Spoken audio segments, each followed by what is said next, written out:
Welcome to this short video on growing your business. Often business owners are faced with the challenge of growing the business.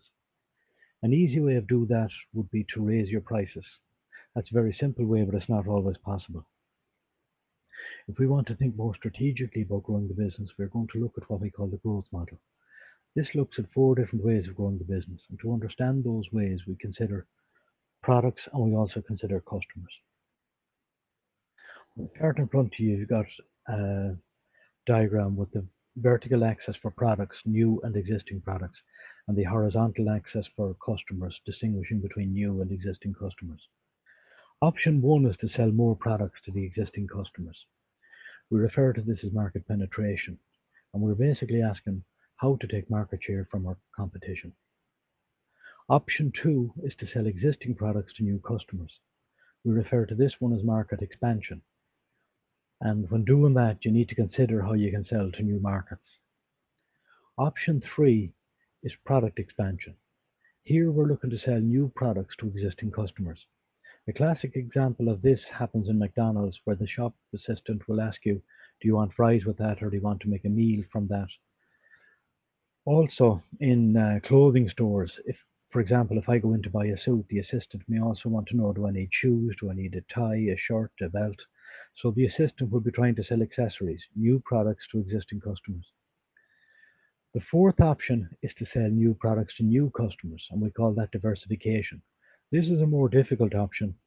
We're trying to sell a product we're not familiar with to customers we are not familiar with. Just looking at those lists then, I've given 4 options: 1, market penetration; 2, market expansion; 3, product expansion; and 4, diversification.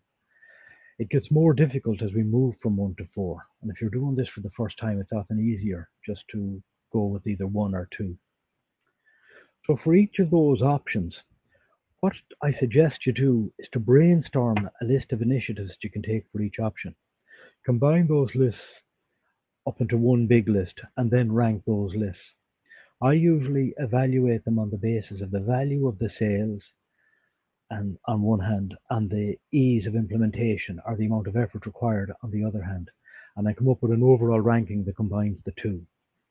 When I get that ranking, I pick the top 3 and then I work on those. I do that over a period of about 8 weeks.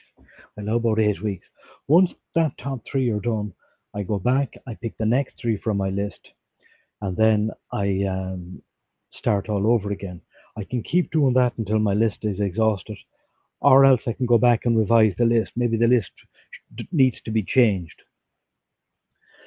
But in any event, that's the options for growing your business. Look at each of the 4 quadrants, brainstorm them, prioritize, and then action. It's a good tool to use when you're looking for growth and when price is not the answer. So if you have any questions about this, feel free to give me a call. My contact details are here on the screen. Thank you and good luck implementing this tool.